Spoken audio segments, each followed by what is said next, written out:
The search is a community effort, and those who can't handle the tough terrain come out to lend moral support.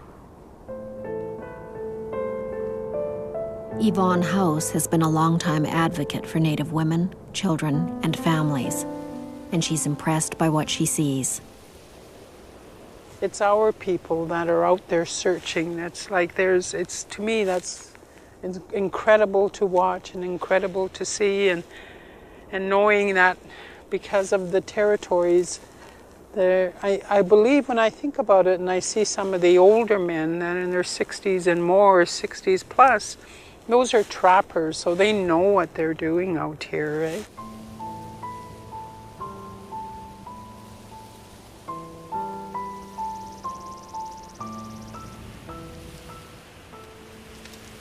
Despite their best efforts, the search yields no further clues to Dalene's disappearance. At the end of the day, Tom Charles, a tracker from La Ronge, tells the searchers not to be discouraged, but to learn from what they've been through. Hopefully, things like this that do happen in our communities will somehow not stop, but we can resolve them as soon as possible. Let's not wait 3 weeks. Let's not wait 1 month. Let's not wait 10 hours. Let's not wait 3 hours to ask for help. But it's sad because there's so many daughters and mothers and sisters and aunts from our territories that is missing in this country.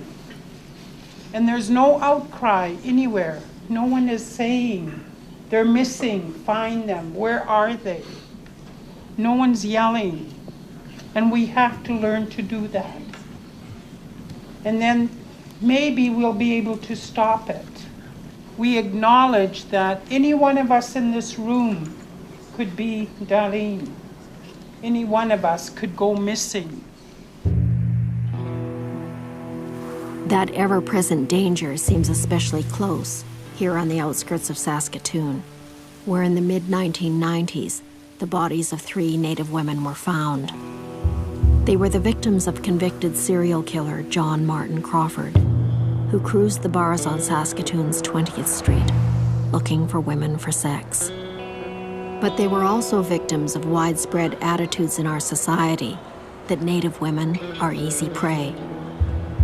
These attitudes are old and deep, and they can be summed up in one word. Here at the First Nations University in Saskatoon, these students are studying squaw poems. Women that are in here, do you relate to this poem personally? Most Native women have been called squaws at one time or another. And for Professor Janice Coos, it's words and images like this that are at the root of so much of the violence against us. That got your attention when she wrote, "Hey, squaw"? As a rookie newspaper columnist, Janice wrote about the negative images of Native women in the media. And she was the first to criticize the media coverage of the Crawford murder case. How I came to be the first Native Affairs columnist was I'd actually marched into their offices one day and said to them, I'm really fed up with the way that, you are presenting images and telling stories about Native people in general. So I began writing columns about, how Native people were represented in the press and about a lot of social justice issues. And then when John Crawford was arrested, they reported the case, they sensationalized the murders in many ways, talking about Crawford more than the victims. And when they did talk about the victims, they talked about them as though they were garbage, as though they didn't matter, as though their lives were insignificant. I identified with them. I made connections with them because I also lived on the street. I worked the streets and I know what it was like. I had violence done to me in much the same way that they did. I was fortunate in many instances that I wasn't killed. I could have been killed. Janice and I are going to visit places from her past. We both grew up in Regina, but our experiences were very different. This time, I'm going to see the Regina that she knew. When I first ended up on the street, it was because, I think I was following in the footsteps of my 4 older sisters to begin with. I used to think, they were so finely dressed and they looked so classy and wonderful. And I thought that was great. I thought they must have had a wonderful life because we were so poor. When we lived in Regina, we were really, really, really poor. And I just thought, well, if that's what they're doing, whatever they're doing, that's what I want to do.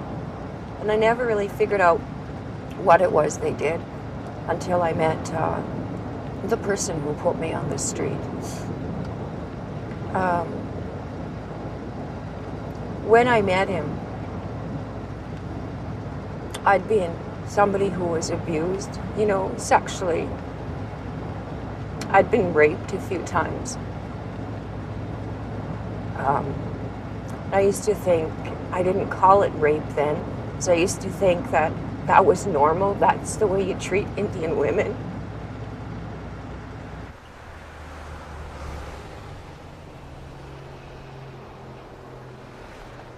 When I was growing up in Regina, I knew there were places I just shouldn't go. One of them was South Railway Street. At that time, Regina's Skid Row. Oh my God, this is it. This is the stroll. This is what was the stroll? This is the side of the street where like the Métis and the white players used to have their girls work right here. Which way should I go, Janice? Left if you can. Left if I can. Yeah. And girls used to work from this corner down to the other corner. And the railway station is now the casino. Okay, see here, there used to be 2 old hotels. This is the one I used to work out of on the right, and then there was one on the left, over here. Right here. So for me, going to university after being down here, being in university was like nothing. It was like kindergarten in many ways, Learning from books was just it was a privilege in many ways, but it was also not that much of a struggle. It didn't matter how cold, how hot, how raining, how anything it was. I was out here every day except Sundays. I used to be out here in short skirts and high heels in the middle of winter, freezing. But you got a day off on Sunday. Yep. What did you do on your day off? Cleaned house. What else do you do on Sundays?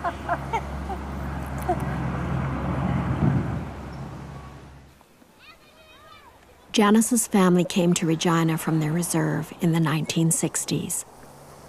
She remembers moving into this housing project with dreams of a better future. Dreams that soon turned into nightmares. I don't think my parents raised whores, and I don't think my parents raised thieves or killers, I don't think they did that. I think the places that we grew up in the institutions that we were a part of, and the city that we lived in, I think a lot of that is responsible, the social kind of environment that we lived in. I think a lot of that is responsible for sending the people to places like Skid Rows. The city was a place of hope. For a lot of Indian people, it was a place that was different from the reserve. It was a place of hope. But I guess for a lot of people, when they came to the city, they couldn't get jobs. My father couldn't get a job for a long time. The only jobs he could get were seasonal laboring jobs. And my mother used to scrub floors for rich white people. I remember watching my mom one time. When my parents were drinking, I remember one time my mom getting really drunk. And I remember watching this guy taking my mom into the bedroom and raping her.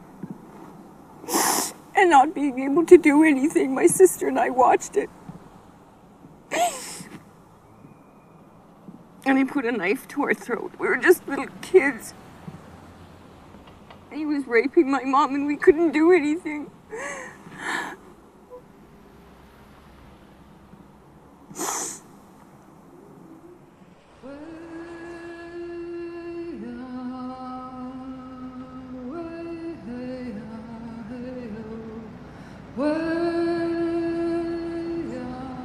And I had a near-death experience that really made me re-examine myself and rebuild myself. And in the beginning of that rebuilding process, I started to remember my relations. I started to remember the stories of my relatives that I grew up hearing. I started to remember the women in my family.